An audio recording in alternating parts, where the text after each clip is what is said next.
The gilded ballroom was a cage, and Catherine felt the bars closing in. Everywhere, laughter tinkled like shattered glass. She stood behind a heavy velvet curtain, the fabric absorbing the sound of her ragged breathing. Her heart was a frantic drum against her ribs. She had followed her fiancé, Connor Torrin, drawn by the cold knot of dread that had been tightening in her stomach all evening. He thought her safely distracted by the champagne and the string quartet. He was wrong. Through a narrow gap in the curtains, she watched him in the adjoining salon, his posture obsequious, his smile a painted grimace. He was speaking to Lord Harrington, a man whose wealth was matched only by his cruelty. And beside Lord Harrington stood his daughter, Lindsay, her gaze a venomous caress as she looked at Connor. The merger is contingent on this, Torrin. Lord Harrington's voice was a low growl, carrying easily into her hiding place. My daughter's happiness is paramount. Of course, my lord, Connor said, his voice slick with ambition. Catherine was merely a stepping stone, a temporary arrangement until a more suitable union could be secured. A stepping stone. The word struck her with the physical force of a blow. She is a commoner's daughter with a pretty face, Connor continued, waving a dismissive hand. Her family's name is mired in debt. My association with her was a miscalculation, a youthful folly. Lindsay laughed, a sharp, unpleasant sound. And what of her debts? The ones you so gallantly absorbed? Consider them paid, Lord Harrington grunted. The cost of acquiring my new son-in-law. A small price for a clean slate and a connection to the Harrington fortune. It was a transaction. She was not a person, not a fiancé, not a woman he professed to love only yesterday. She was an asset being liquidated. Her world tilted, the glittering chandeliers blurring into streaks of cruel, mocking light. Humiliation washed over her, hot and suffocating. She had been sold. Her future, her family's honor, her very heart. All traded for a corporate merger and a wealthier bride. She needed to run. She needed to disappear before Connor found her, before the pitying or triumphant looks could find their mark. Backing away from the curtain, her heel caught on the hem of her own gown. She stumbled, falling out from her hiding place and into the edge of the main ballroom. A few heads turned. Panic, cold and sharp, seized her. She had to get out. Her eyes scanned the room, a chaotic sea of silks, jewels, and indifferent faces. Then she saw him.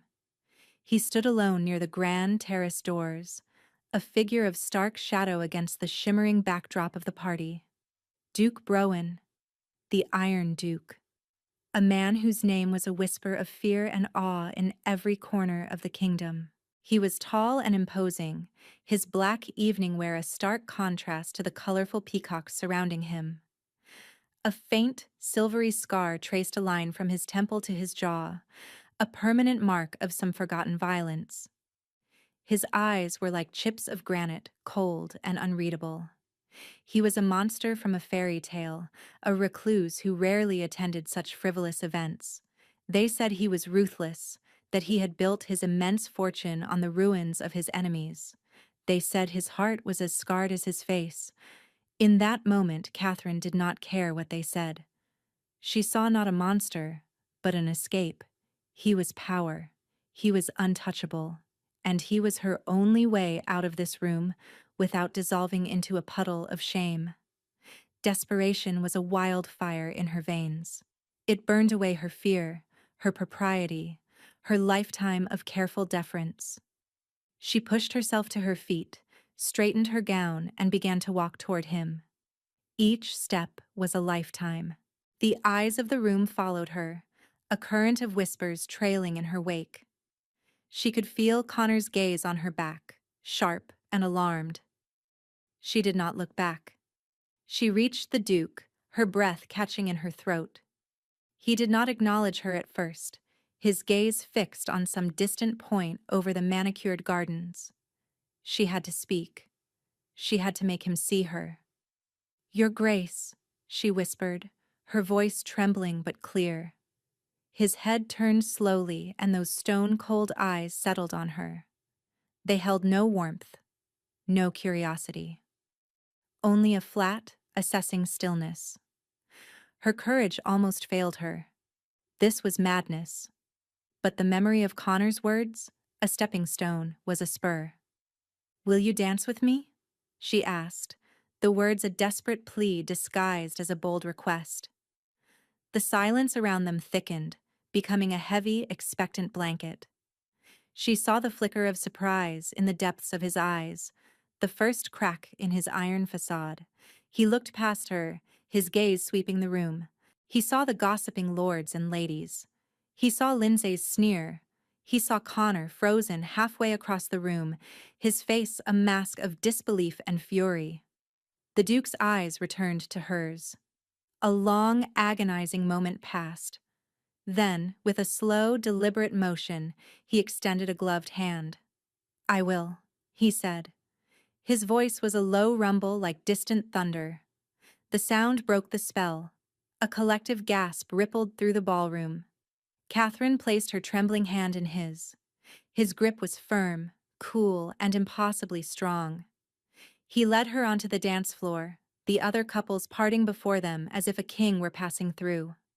The orchestra, as if on cue, began a waltz. He pulled her into the formal hold of the dance, his hand a firm, unyielding pressure on the small of her back. The world narrowed to the two of them. The whispers, the stares, the suffocating humiliation. It all receded to a dull, distant roar. "You were in distress," he stated, not a question. His movements were precise, leading her effortlessly through the steps. "I was," she admitted, her voice barely audible. "Your fiancé, Mr. Torrin, seems displeased." "He is no longer my fiancé." The words tasted like ash, but saying them aloud gave them a strange finality. The Duke's expression did not change, but she felt a subtle tightening of his hand. "I see," he said. They danced in silence, a vortex of calm in the swirling storm of the ballroom. For the first time all night she could breathe. His presence was a shield, his formidable reputation a wall that no one dared to breach. When the music ended, he did not release her. He held her there, in the center of the floor, his gaze fixed on her face. "This was a temporary solution to a permanent problem," he said, his voice low and for her ears only. "What is your plan now, Miss Catherine?" she supplied. "Catherine Thorne. And I have no plan." "A woman in your position, without a plan, is a lamb in a den of wolves," he observed coolly. "Then perhaps I need a wolf of my own," she countered, a spark of defiance she didn't know she possessed igniting within her. For the second time that night, she saw a flicker of something in his eyes. This time, it looked almost like approval. "Come with me," he commanded, his tone leaving no room for argument. He led her from the dance floor, past the stunned onlookers, past a furious Connor who took a step forward only to be stopped by a single, glacial look from the Duke. He did not take her to the terrace or a quiet corridor. He led her straight to the study where her fate had been sealed only minutes before. Lord Harrington and Lindsay were still there, their triumph turning to confusion as the Iron Duke entered without permission. "Your Grace?" Lord Harrington began, flustered. "This is a private—" "It is no longer." The Duke cut him off, his voice dropping several degrees. He gestured for Catherine to stand beside him, a clear and public alignment. Connor burst into the room behind them. "Catherine, what is the meaning of this? You will not embarrass me." "You have already accomplished that on your own, Mr. Torrin," the Duke said, his quiet intensity silencing Connor instantly. He turned his gaze back to Catherine. "You require protection," he said, "and restoration of your family's honor." She nodded, mute. "I require a wife," he continued, the words dropping into the stunned silence like stones into a still pond. Lindsay let out a choked gasp.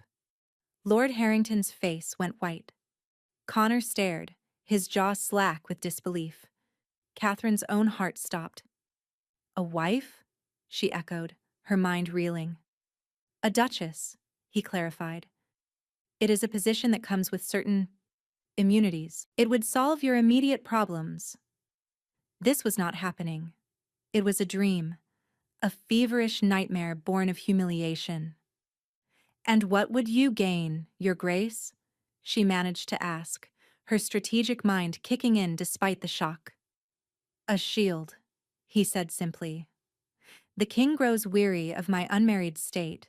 A wife provides a useful social disguise. It allows me access to circles I typically avoid. It ends the incessant matchmaking attempts." It was a contract, as cold and transactional as the one she had just escaped. But this time, she was not the commodity being sold. She was a party at the negotiating table. "A contract, then," she said, her voice gaining strength. "Precisely," he confirmed. "A marriage in name only, for a period of 6 months, at the end of which we will arrange a quiet, amicable separation. You will leave with a generous settlement and your honor fully restored. Your family's debts will be cleared immediately." He was offering her everything she had lost, and more. It was a lifeline. It was a weapon. She looked at Connor's aghast face, at Lindsay's sputtering rage. She looked at the cold, calculating, and strangely honorable man before her. He was offering her a cage of gilded steel, but it was a cage of her own choosing, and from within it, she might just learn to fly. "I accept," she said. The Duke gave a single sharp nod. He turned to the assembled horrified audience. "Lord Harrington," he said, his voice resonating with absolute authority. "It seems your prospective son-in-law is no longer available. As of this moment, he has a prior commitment to my future Duchess." He took Catherine's hand again, his touch a brand of ownership and protection. "We will have the announcement made tonight," he declared, to avoid any confusion. The final word was aimed directly at Connor, a silken threat that promised ruin if challenged. The drive to Blackwood Hall was a blur of darkness and speed. Catherine sat opposite the Duke in his cavernous carriage, the rhythmic drumming of the horse's hooves the only sound between them. The announcement had shattered the ball.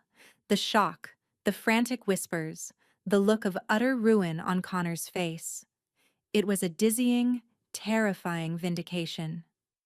Now, in the cloistered silence of the carriage, the enormity of her decision settled upon her. She had bound herself to the most feared man in the kingdom. She studied him in the flickering lamplight. His face was all harsh angles and shadow, his expression unreadable. Obligated. That was the word he had used. He felt obligated to help her. "Why? Why did you help me?" she asked, breaking the silence. His eyes met hers across the carriage.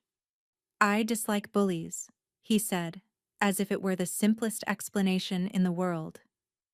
"And I recognized your name." "My name?"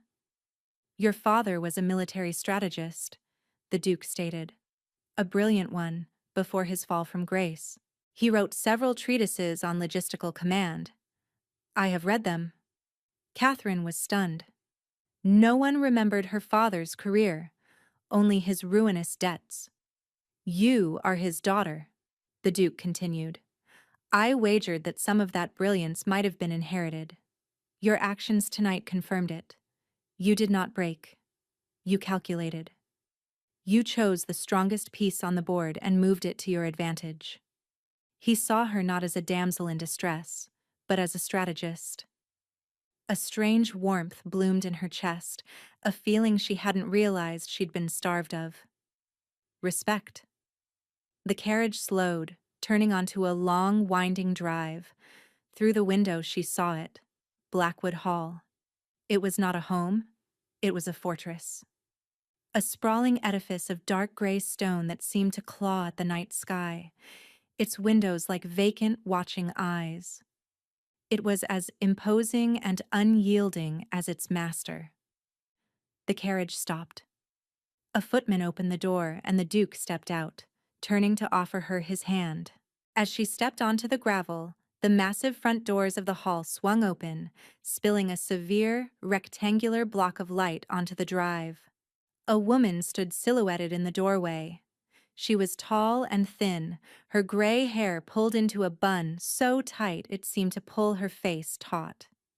She wore a simple, impeccably neat black dress. "Mrs. Blackwood," the Duke said. "This is Miss Thorne. She will be staying indefinitely." The housekeeper's eyes, as sharp and dark as a crow's, flickered over Catherine, taking in her disheveled ball gown and pale face. There was no welcome in them, only assessment. "Of course, Your Grace," she said, her voice crisp and devoid of emotion. "I will have the east wing prepared." "She will take the Duchess's suite," the Duke corrected her. Mrs. Blackwood's composure cracked for a fraction of a second. Her eyes widened almost imperceptibly. The Duchess's suite had been empty for 30 years, ever since the Duke's mother was murdered. "As you wish, Your Grace." She recovered, her tone clipped. "Follow me, miss." The Duke gave Catherine a slight nod. "Rest. We will speak in the morning." He turned and disappeared into a dark corridor, leaving her alone with the formidable housekeeper. Mrs. Blackwood led her through a grand, echoing hall. The air was cool and smelled of beeswax and old stone. The decor was sparse, masculine, and severe. There were no flowers, no frivolous ornaments. Only dark wood, polished silver, and portraits of stern-faced ancestors. It was a house that held its breath.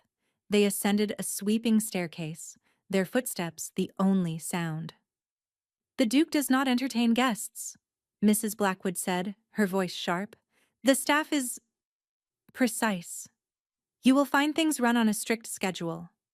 It was a warning. "I am a quick learner, Mrs. Blackwood," Catherine replied, her voice steady. The housekeeper gave a non-committal grunt. She opened a set of double doors, revealing a suite of rooms that was a stark contrast to the rest of the house. While still grand, the rooms were softer. The furniture was upholstered in deep blues and creams. The wood was a lighter walnut, and a large window looked out over a moonlit garden. It was a woman's space, preserved in time. "A bath will be drawn, a nightgown is laid out. Your belongings will be retrieved from your former residence tomorrow," Mrs. Blackwood stated, her efficiency like a military drill. She paused at the door. "The Duke has not brought a woman to this house since his mother's death. I do not know what your game is, miss, but be warned, he is not a man to be played with." Then she was gone, closing the door with a soft, final click. Catherine stood alone in the center of the vast room, the borrowed silks of her ball gown feeling like a costume. She had escaped one cage only to enter another, far grander and more mysterious. The next few weeks passed in a structured, quiet rhythm. Her days were spent in the vast library, devouring books on history, law, and economics. If she was to be a duchess, even a temporary one, she would be a convincing one. She learned the geography of the house, its echoing corridors and silent, dust-sheeted rooms. She learned the names of the staff, all of whom treated her with a distant professional courtesy, their loyalty clearly belonging to the Duke and his formidable housekeeper. Mrs. Blackwood watched her with an eagle eye, her stern demeanor slowly softening as Catherine proved to be quiet, respectful, and undemanding. A book left on a table would be returned to its shelf. A tray left outside her door would be neatly stacked. One afternoon, Mrs. Blackwood found her in the library, poring over maps of the duchy's landholdings. "The late Duchess was fond of this room," the housekeeper said, her voice softer than usual. It was the first time she had volunteered a personal comment. "She must have been a remarkable woman," Catherine said, looking at the portrait above the fireplace. The woman had the Duke's dark hair, but her eyes were warm and kind. She was the sun, Mrs. Blackwood said simply, and he, her shadow. When she was murdered, the sun went out. The words hung in the air, heavy with unspoken grief. Catherine saw the Duke only at dinner. Their meals were formal, silent affairs in the cavernous dining hall, the two of them seated at opposite ends of a table that could seat 40. He would ask about her studies. She would ask about his day. Their conversations were stilted, careful. Yet, she found herself watching him. She saw the tension in his shoulders, the deep-seated weariness in his eyes that had nothing to do with managing his estates. He was a man carrying an impossible burden. Their first public test came 2 weeks after her arrival. An invitation arrived, embossed with the crest of a prominent countess. A garden party. "We must attend," the Duke said at dinner, sliding the thick card across the polished wood. "They will all be there," Catherine stated. "Yes," he confirmed. "That is the point." On the day of the party, a selection of gowns was delivered to her room. They were not from a modiste in the city. They were from the Duke's own vaults, gowns that had belonged to his mother, exquisitely preserved. She chose a dress of deep emerald silk. It was simple, elegant, and radiated a quiet power. It was armor. When she descended the stairs, the Duke was waiting. He was dressed in a perfectly tailored day suit, his severe presence commanding the space. His eyes swept over her, and for the first time, she saw that flicker of something again. Not just approval, something more, something warmer. It vanished as quickly as it appeared. "You look appropriate," he said, his highest form of compliment. He offered her his arm. The garden party was a battlefield of flowers and polite smiles. Their arrival caused an immediate hush. All eyes turned to them, the Iron Duke and his mysterious commoner fiancé. He guided her through the crowd, his presence a silent declaration of her new status. The whispers followed them, a mixture of awe, envy, and malicious curiosity. And then she saw them. Connor and Lindsay standing near a rose trellis. Lindsay's face was a mask of petty triumph, her dress a confection of gaudy pink lace. Connor looked pale and haunted, a shadow of the arrogant man from the ballroom. They were unavoidable. Lindsay stepped forward, blocking their path. "Why, Catherine?" she purred, her voice dripping with false sweetness. "I hardly recognized you. One would almost think you belong in such company." The insult was childish, but its intent was sharp. Before Catherine could respond, Connor spoke, his voice strained. "Lindsay, don't." "Don't what, darling?" she snapped, turning on him. "State the obvious? She's a stray the Duke picked up out of pity." Catherine felt the Duke's arm tense beneath her hand. He was about to intervene, to crush this woman with a single icy phrase. But this was her fight. She met Lindsay's cruel gaze with a calm she did not feel. "It is true, I am new to this world, Lindsay," Catherine said, her voice even and clear. "Which is why I am so grateful to His Grace for his guidance. He is teaching me to distinguish between things of true value and those that are merely transactional." She let the word hang in the air, a poisoned dart aimed straight at Connor. She saw him flinch. "For instance," Catherine continued, her gaze sweeping over Lindsay's ostentatious gown, "he has taught me that true quality is about substance and elegance, not loud displays designed to cover a lack of substance." A small crowd had gathered, listening intently. Lindsay's face flushed a blotchy red. "How dare you?" "Oh, I dare," Catherine said, a cool smile touching her lips. "You see, unlike some, my position is not a temporary acquisition bought and sold to settle a debt.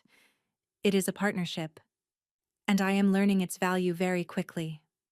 She turned to Connor, her eyes cold. "Mr. Torrin, you look unwell. Perhaps the pressures of your new merger are more than you anticipated."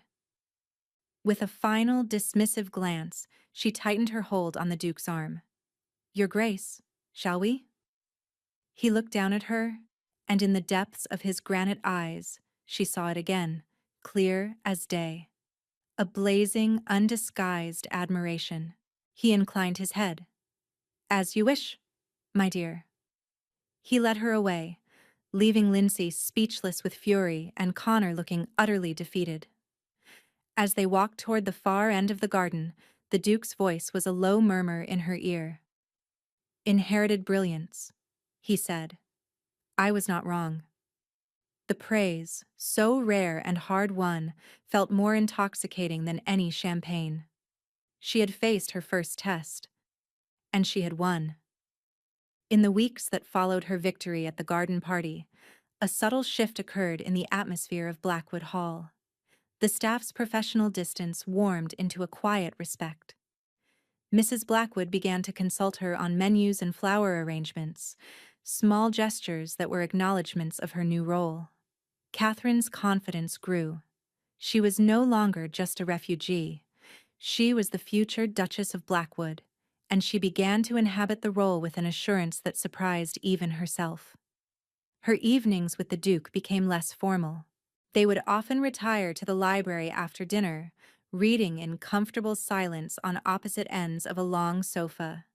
Sometimes he would read aloud from his military histories, his deep voice filling the quiet room. She found herself listening not to the words, but to the cadence, the unexpected passion he had for the subject. She was learning the man behind the iron mask. She saw his fierce intelligence, his unyielding sense of justice, and the profound loneliness that clung to him like a shroud. But there were still locked doors. The entire west wing of the hall was forbidden. The doors were always locked, and the staff never spoke of it. Mrs. Blackwood had made it clear on Catherine's first day that it was the one place she was not to go. Her curiosity, naturally, became an obsession. One night, a fierce storm raged outside, rattling the window panes and sending drafts whispering down the corridors. The Duke had been called away on urgent business, a rare overnight absence. The house felt empty, and Catherine was restless. Driven by an impulse she couldn't explain, she found herself standing before the heavy oak door that led to the west wing. She tried the handle. Locked, as always. But as she turned to leave, she noticed something she hadn't seen before. On the Duke's keyring, which he had accidentally left on a hall table, was a single, ornate iron key that did not match the others. Her heart hammered. This was a betrayal of his trust. But the need to understand him, to see inside the final locked room of his soul, was overwhelming. With trembling fingers, she took the key. It fit the lock perfectly. The door swung open with a low groan, releasing a gust of stale, cold air. She stepped inside, closing the door behind her. The west wing was not dusty and abandoned. It was an intelligence center. The main chamber was a vast circular room, the walls covered not with portraits or tapestries, but with enormous detailed maps of the kingdom. Lines of red and black thread connected different cities and estates, forming a complex web. Tables were covered with dossiers, coded ledgers, and stacks of intercepted correspondence. This was not the work of a reclusive nobleman managing his fortune. This was the work of a spy master. She moved deeper into the room, her eyes wide with disbelief. She picked up a dossier. It detailed the financial crimes of a baron she'd read about in the papers, a man who had mysteriously been ruined and arrested just last month. Another file contained evidence of treason against a powerful earl. The Duke wasn't just a wealthy recluse. He was a vigilante. He was hunting the corrupt nobility, the very people who ruled the kingdom. On a central table, a single collection of files was set apart, bound in black leather. She opened the top one. The title read, "The Assassination of Duke Alastair and Duchess Ilara of Blackwood." Her blood ran cold. She read with horrified fascination. It was a detailed investigation into the murder of his parents, an event the world believed to be a tragic carriage accident. The report implicated a cabal of powerful nobles, men who feared his father's influence with the king and his efforts to root out corruption. Men like Lord Harrington. His name was there, circled in red ink. This wasn't just a quest for justice. It was a 30-year war of revenge. Everything fell into place. His isolation, his ruthlessness, the weariness in his eyes. He was not a monster. He was a soldier. And this was his war room. Her gaze fell to the bottom of the pile of dossiers. There was one more. It was thinner than the others, a simple manila folder. With a sense of profound dread, she opened it. Her own name stared back at her. Catherine Thorne. It was all there. Her father's history, his strategic brilliance, his manipulated fall into debt. Her own quiet intelligence, her education, her resilience. And at the bottom, a series of reports from an unknown informant, detailing Connor's financial troubles and his increasingly desperate negotiations with Lord Harrington. The final entry was dated the day before the ball. It read, "Subject Connor Torrin will finalize the betrayal of Catherine Thorne at the Harrington Gala. The Harrington-Torrin merger is a front for illegal arms smuggling, orchestrated by Lord Harrington. Torrin is the pawn. Catherine Thorne is the leverage to be discarded. She is strategically brilliant but emotionally vulnerable. An intervention may be necessary to secure her as an asset. An asset." The word echoed the one she had heard from behind the curtain. She was a stepping stone, a pawn, a commodity. Their meeting was no accident. Her desperate plea, his surprising acceptance. It was all a calculated move in his grand secret game. He had not been helping a woman in distress. He had been acquiring a tool. The warmth she had felt, the respect she thought she'd earned, it all curdled into a bitter, icy poison. She felt used, manipulated. The humiliation she'd felt at Connor's betrayal was nothing compared to this. That had been the betrayal of a weak man. This was the betrayal of a master manipulator. She dropped the file as if it were on fire. The sound of the heavy oak door opening behind her made her jump. Duke Browen stood in the doorway, his riding coat spattered with rain, his face a grim mask. His eyes, usually so cold, were blazing with a dark, unreadable emotion. He had returned early. His gaze went from her face, to the open files on the table, to the dossier with her name on it lying on the floor. The silence in the room was absolute, broken only by the howl of the wind outside. "You were not meant to see this," he said, his voice dangerously quiet. "No," she shot back, her voice trembling with a rage she had never known. "Pawns are not meant to see the board." She gestured wildly at the maps, the files, her own name on the dossier. "Was any of it real?" she demanded, her heart shattering. "The dance? The offer? The so-called respect for my father's work? Or was I just an asset to be secured?" She threw his own recorded words back at him, her voice cracking with the pain of the deception. He did not flinch, but a muscle tightened in his scarred jaw. "At first," he admitted, his honesty more brutal than any lie. "It was a strategic opportunity. Harrington's circle is one I needed to penetrate. Your public humiliation at their hands provided the perfect opening.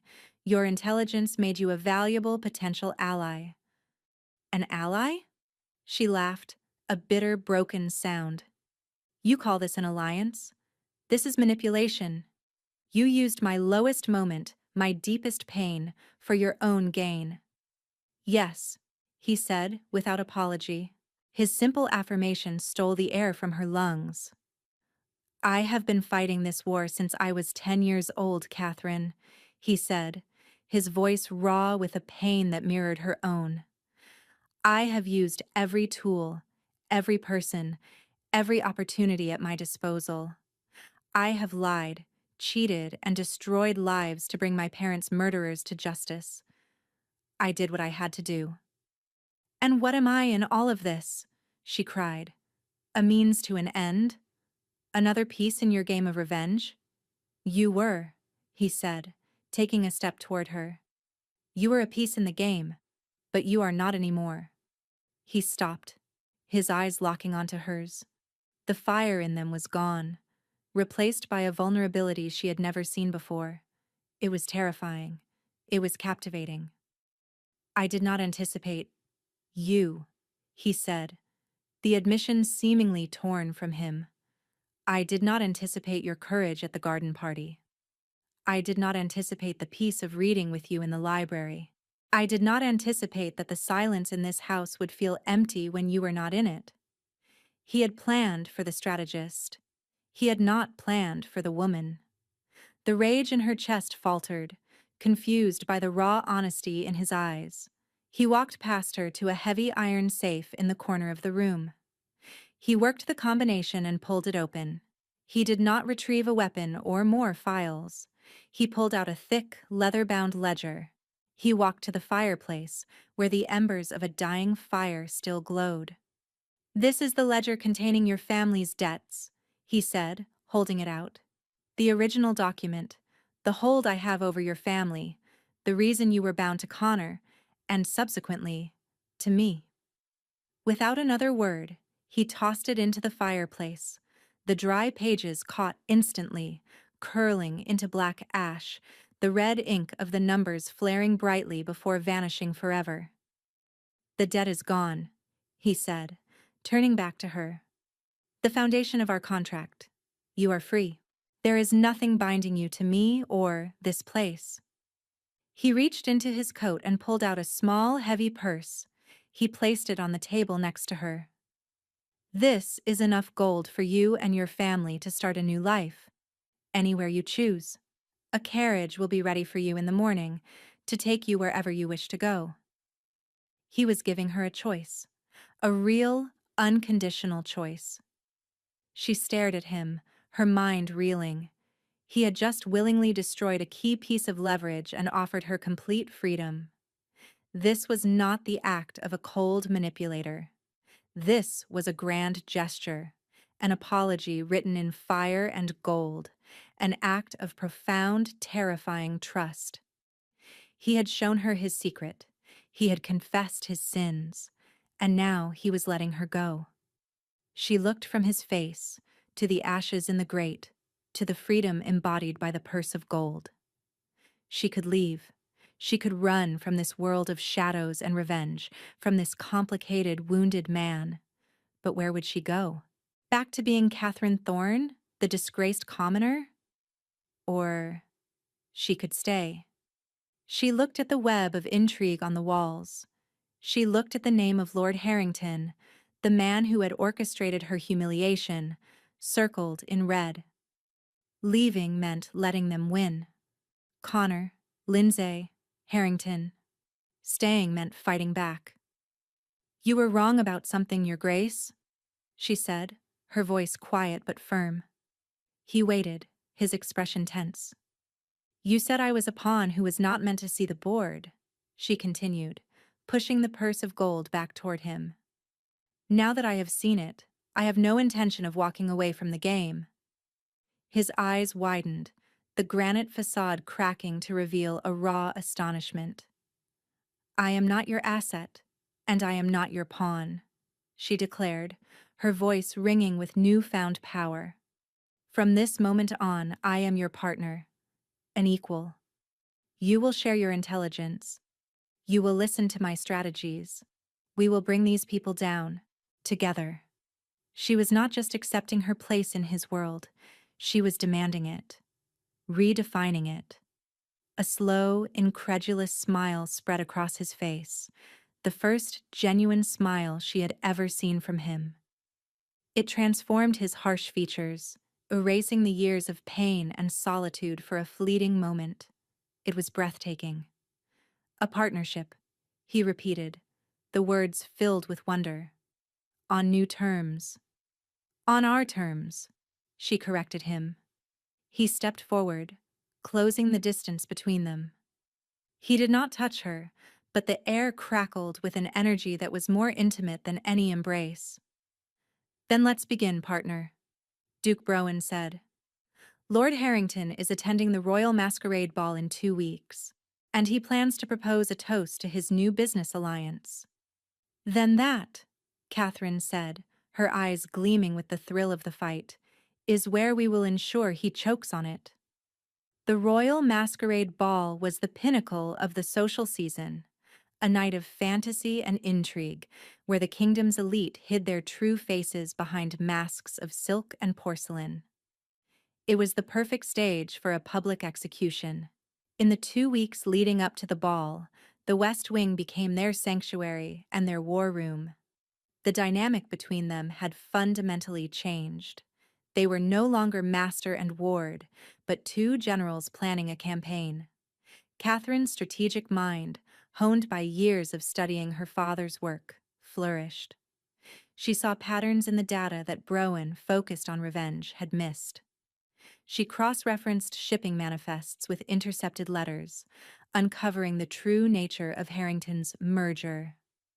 It was not just arms smuggling. It was a plot to supply weapons to the kingdom's enemies, funded by a network of corrupt nobles, with the final act being the assassination of the king himself. Browen's war for personal revenge had stumbled upon an act of high treason. He's not just a murderer, Catherine realized, her finger tracing a line between Harrington's name and a foreign port. He's a traitor.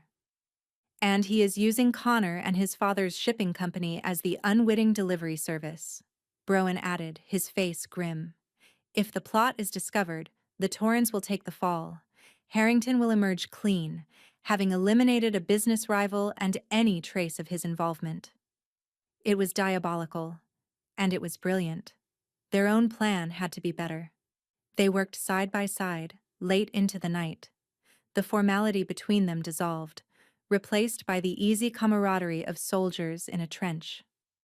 Mrs. Blackwood would leave trays of food and coffee outside the door, her silent, knowing support a comfort. On the night of the ball, a palpable tension filled the air of Blackwood Hall. Catherine stood before the mirror in her chambers, Mrs. Blackwood making the final adjustments to her gown. It was a creation of midnight blue silk, embroidered with silver thread that mimicked the constellations. It was elegant, powerful, and understated.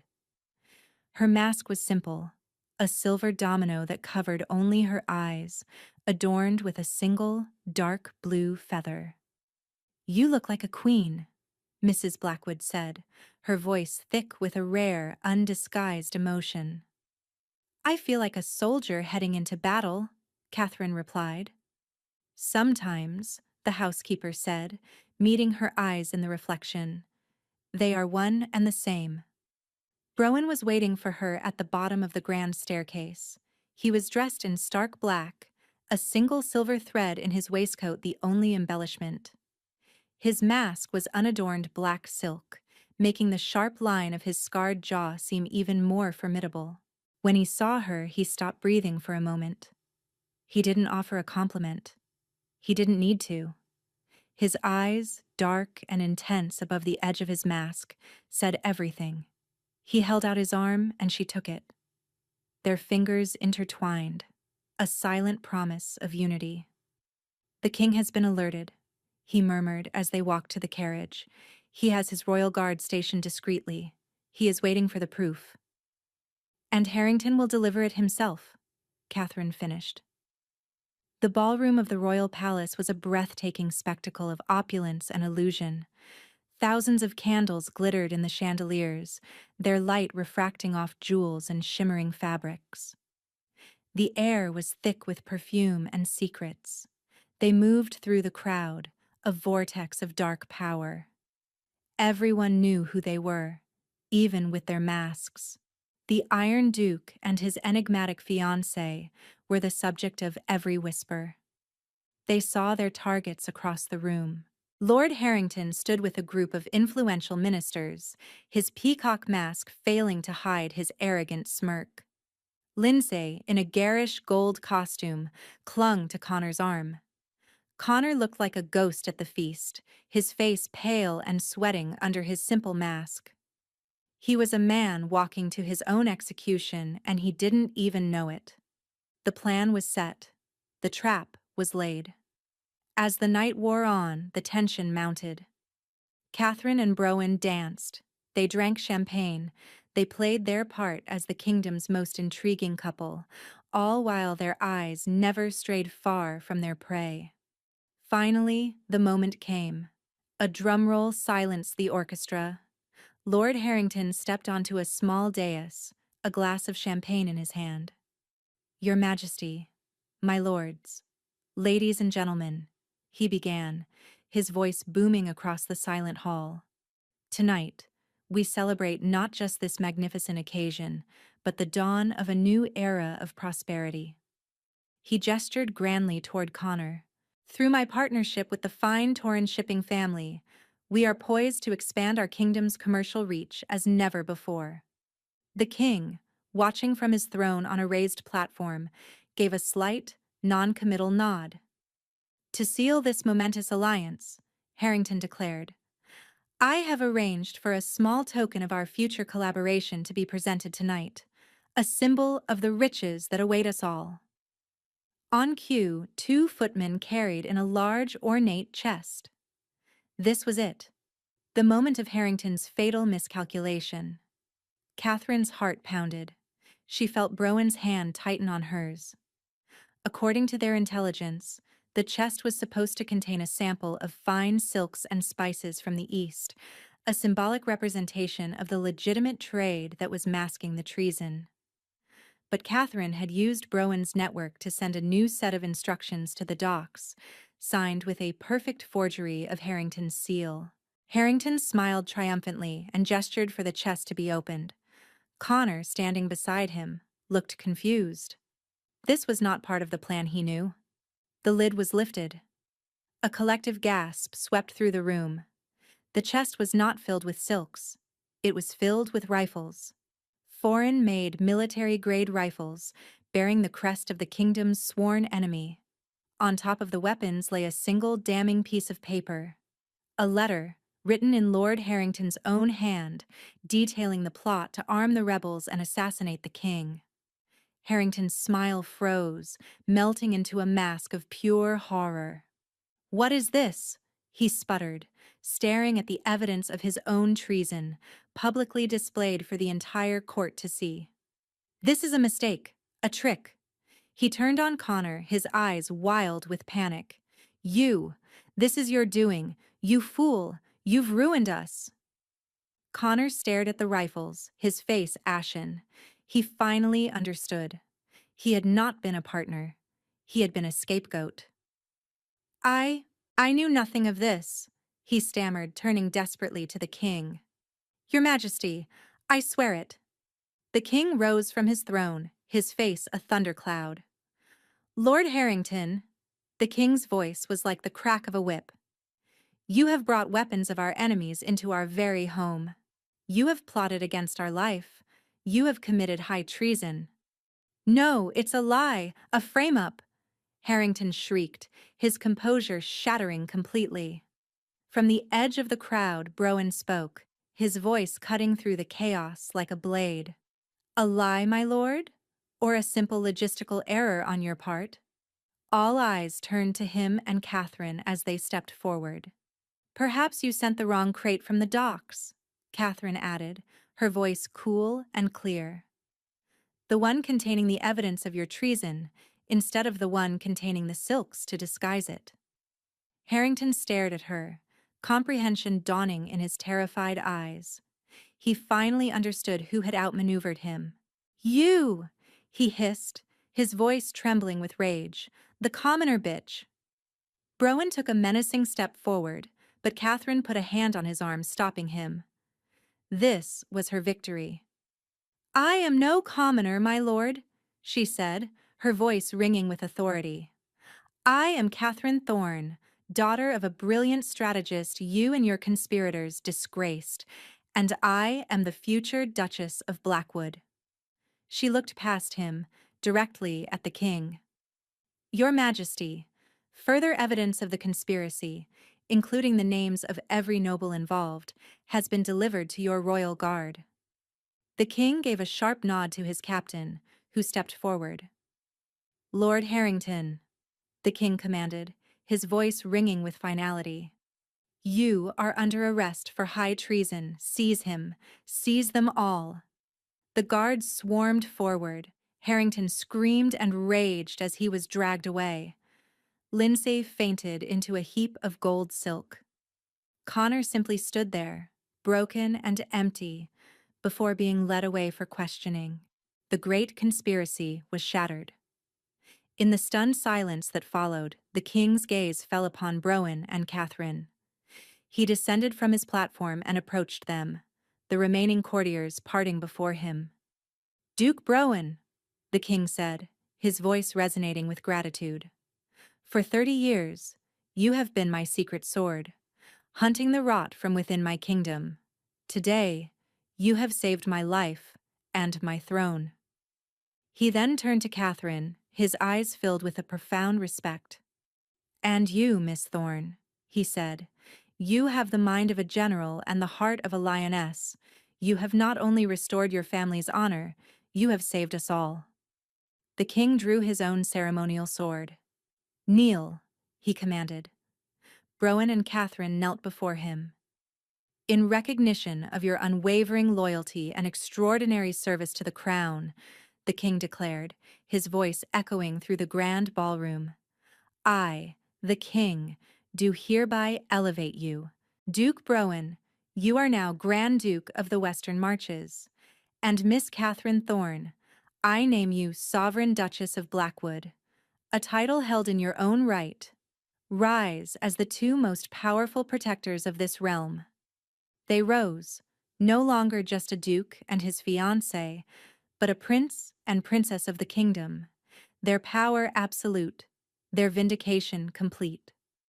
The crowd, which had once whispered about her, now erupted into thunderous applause.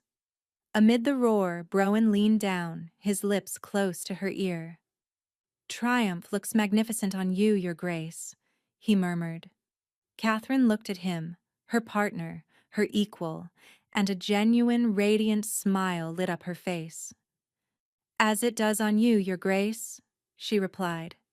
The night was theirs, the future was theirs, and it was only the beginning. The journey back to Blackwood Hall was silent, but it was a different kind of silence than the one they had shared on their first night together. That had been a silence of tension and uncertainty. This was a silence of shared victory, of profound understanding. The weight of a 30-year war had been lifted from Browen's shoulders. The stain of ignominy had been erased from Catherine's name. When the carriage pulled up to the grand entrance, the entire staff was assembled on the steps, led by a ramrod-straight Mrs. Blackwood. As Browen and Catherine stepped out, the staff, in a single unified motion, bowed their heads. It was not the perfunctory bow of servants to a master. It was a deep, reverent bow of loyalty and respect. Mrs. Blackwood's stern face was etched with an emotion Catherine had never seen there before. Pride. Welcome home, your graces, she said, her voice clear and strong. They walked into the great hall, which was no longer cold and imposing. It felt like home. Browen dismissed the staff, and soon they were alone, standing in the center of the vast, quiet space. The adrenaline of the night was fading, leaving behind a deep, resonant peace. It's over, Catherine whispered, the reality of it finally sinking in. A war is over, Browen corrected her gently. Our life is just beginning. He led her not to the library or the drawing room, but back to the West Wing, the war room. It looked different now, not like a place of secrets and shadows, but like a monument to a victory hard won. He walked to the central table and slowly began to roll up the maps. He started taking down the threads, dismantling the web of conspiracy piece by piece. "What are you doing?" Catherine asked. "This room was built for revenge," he said, his back to her. "I have no more use for it." He turned to face her, his expression stripped of all its iron control. All that was left was the man beneath, vulnerable, honest, and filled with a hope she had helped him find. "For 30 years, my life has had only one purpose," he said, his voice low and thick with emotion. "To avenge my parents, to honor their memory by finishing their work. I never thought about what would come after. I never allowed myself to." He took a step closer, his eyes searching hers. "Living was a luxury I couldn't afford. Until you." Her breath caught in her throat. "You walked into my life, a tempest of courage and fire, and you burned down all my walls," he continued, his voice barely a whisper. "You saw the monster and were not afraid. You saw the manipulator and challenged him. You saw the soldier and became his general." He reached out, his hand gently cupping her jaw. His touch was not possessive or protective. It was reverent. "You have given me back my life, Catherine, and now I find I do not wish to live it without you." The 6-month contract, the transactional arrangement. It all felt like a lifetime ago. "The king named you Sovereign Duchess," he said. "You hold your title and lands in your own right. You are beholden to no one. Our contract is meaningless now. You are free, in every sense of the word." He was giving her another choice, the most important one of all. "I know," she said softly, her heart hammering against her ribs. "So I am not asking you to honor a contract," he said, his thumb stroking her cheek. "And I am not proposing an alliance." He dropped to one knee. Catherine's eyes widened, tears welling unbidden. The Grand Duke of the Western Marches, the secret sword of the king, the most powerful man in the realm, was kneeling before her. He did not present a diamond. Diamonds were for transactions. Instead, he held out his hand, and on his palm lay a simple, heavy gold signet ring, warm from his touch. It was the Blackwood ducal ring, the one his father had worn. "Catherine Thorne," he said, his voice trembling with the weight of his words. "You are my partner, my equal, my strategist, and my heart. I love you. Will you do me the profound honor of becoming my wife? In truth, in spirit, for all of our days?" Tears streamed freely down her face, tears not of sorrow or humiliation, but of a joy so profound it felt like it could shatter her. She had started this journey as a commodity, an asset to be traded. And now, here she was, being offered a true and equal partnership, a crown and a heart. She had not just found her power, she had found her home. "Yes," she whispered, her voice choked with emotion. "Yes, Browen. 1,000 times, yes."